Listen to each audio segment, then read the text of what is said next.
Bloomberg Audio Studios. Podcasts, radio, news. For a company which is seeking to float on the London Stock Exchange, the committee has been pretty horrified by the lack of evidence that you have provided today. You've given us almost zero confidence in the integrity of your supply chains. You can't even tell us what your products are made from. You can't tell us much about the conditions which workers have to work in. And the reluctance to answer basic questions has frankly bordered on contempt of the committee. Well, that's the chair of Parliament's Business and Trade Committee, Byrne, saying the fast fashion retailer Shein isn't up to scratch. But the company could also be the London stock market's next star listing. So what comes first, ethics or business? Hello, you're listening to Bloomberg UK Politics. I'm Stephen Carroll. And I'm Yuan. Welcome to the programme. The City of London is still one of the world's two most important centres for financial services, but the stock exchange, which can trace its history back to 1698, is struggling. Companies in London trade at a much lower valuation to peers in New York and have done for years. As a result, the number of firms listing their shares on the LSE has slumped. Last year, the UK ranked 20th in the world, behind Malaysia, Luxembourg and Oman. What the market is crying out for is a giant share offering to remind the world that London Stock Exchange is still relevant. Well, as luck would have it, online fast fashion retailer Shein, which filed its plans last year, qualifies in terms of size, with a likely market value of £50 billion. So on the face of it, a fantastic boost for the UK's ailing stock market. But as we heard from the Business Select Committee, some people are not at all happy with how the company operates. Yeah, indeed, MPs and campaign groups have a list of complaints about the company. Shein has faced allegations, among others, which it denies of using cotton tied to forced labour in the Chinese region of Xinjiang. As a company operating in the UK, Shein is required to comply with the Modern Slavery Act, which is intended to combat human trafficking. And under that law, the company has to publish a statement every year to prevent forced labour in its business and supply chain. But campaigners say the Act's standard isn't high enough. Let's listen to some of the exchange on that subject between Byrne and Shein's EMEA General Counsel, Yinan Zhu. Could you just tell us, do you source cotton from China? So Shein is a company originated and developed in China, leveraging the Chinese supply chain. We have since grown into a global business with presence in over 150 countries. But do you source cotton from China today? So our suppliers, we do not obviously own any manufacturing facilities. Mm-hmm. We work with a wide network of suppliers. Supply chain in the products that you ship, there is cotton from China? Like I mentioned, the suppliers we work with, they are based in China, in Turkey and Brazil. Yeah. And obviously many of them are in China. Okay, this isn't a trick question, it's not a complicated question. In the products that you ship, will there be cotton from China?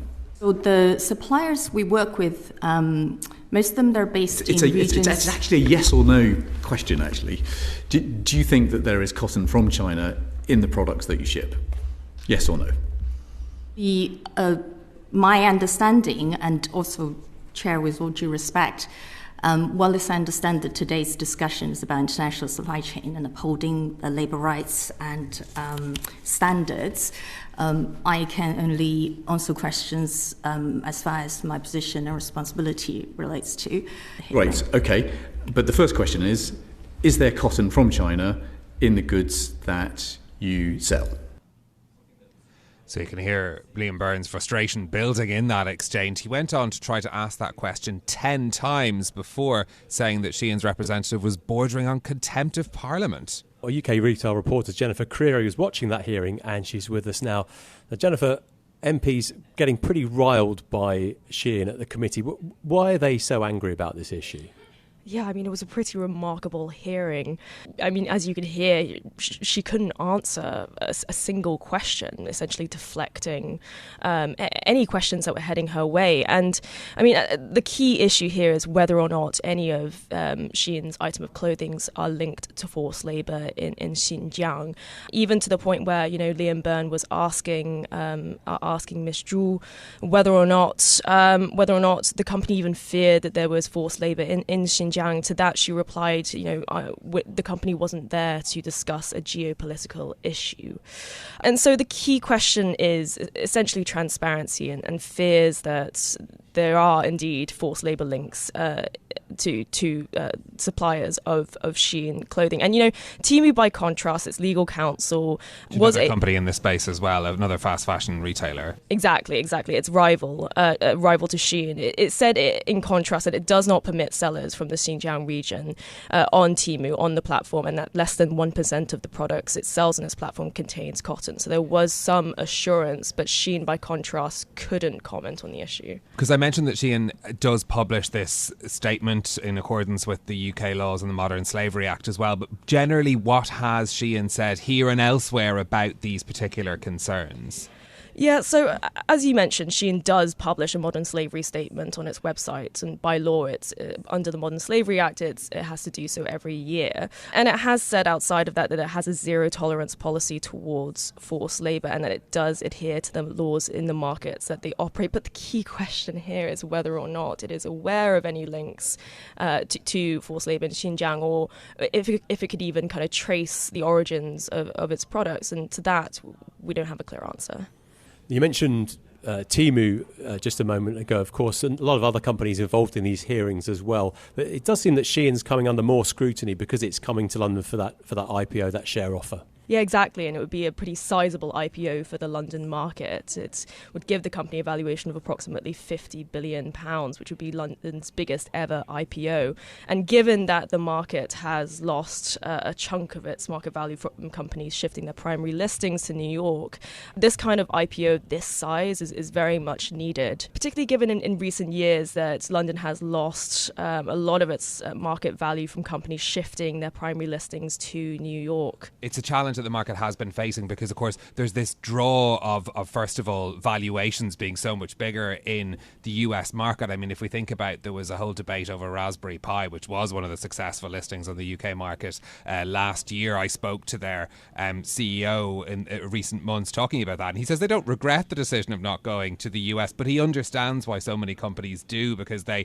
go over to the US and they get these big selling shows from the brokers that are trying to attract them to list there, of course, as well. And this is a challenge that many stock markets are facing. But I suppose the question, if we're thinking about it from the London point of view, is can MPs or regulators do anything to try and stop this IPO if they're not happy with some of these issues that were raised in the committee hearing about Shein?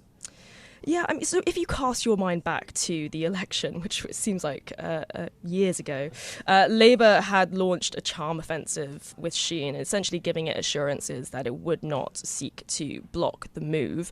And if you think about Labour's promise to kind of revolutionise capital markets and to attract investments, it's pretty unlikely that they will.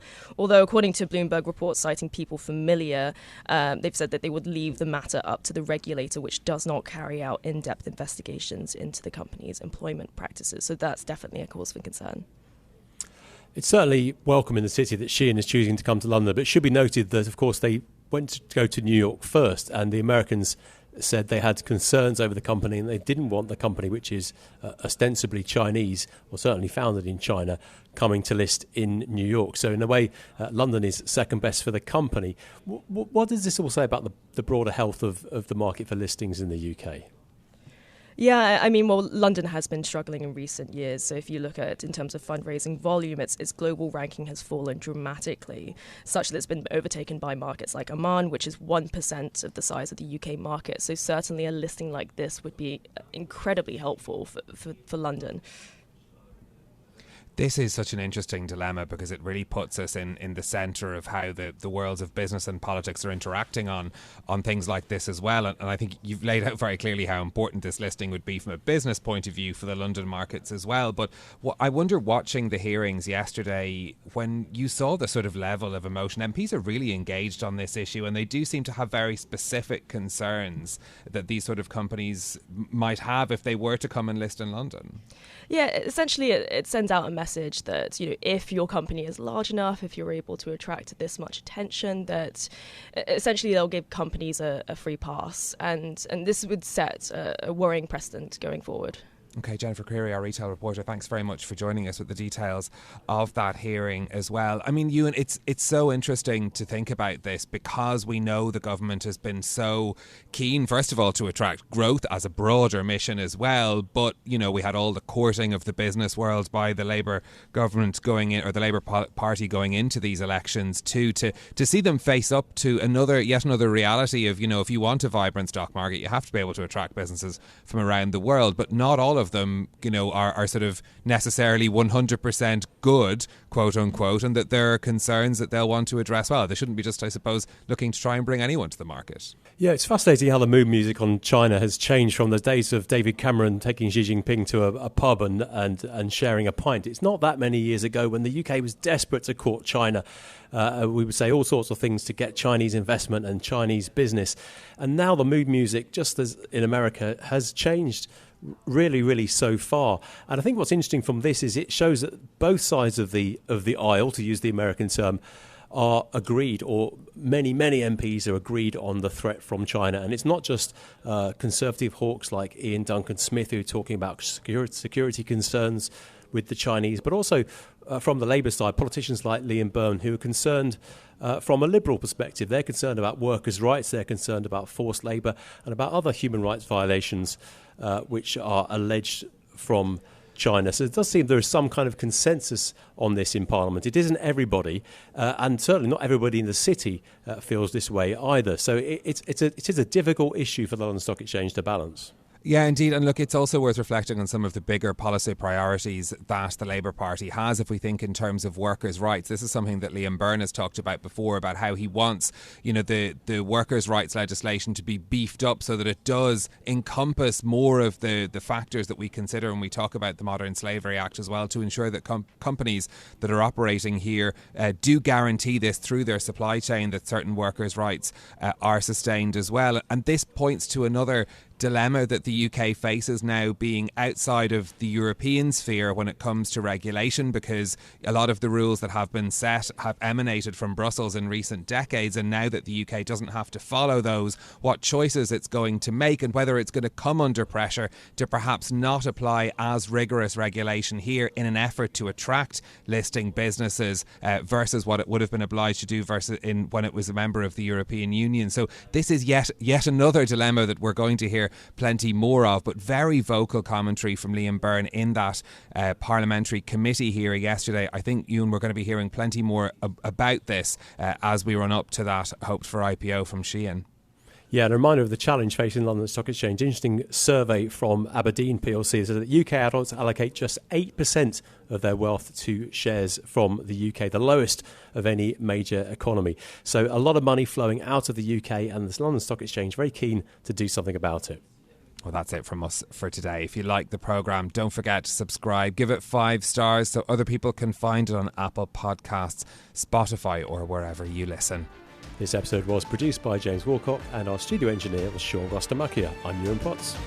And I'm Stephen Carroll. We'll be back with more tomorrow. This is Bloomberg. Bloomberg UK Politics. Listen weekdays at noon on DAB Digital Radio in London.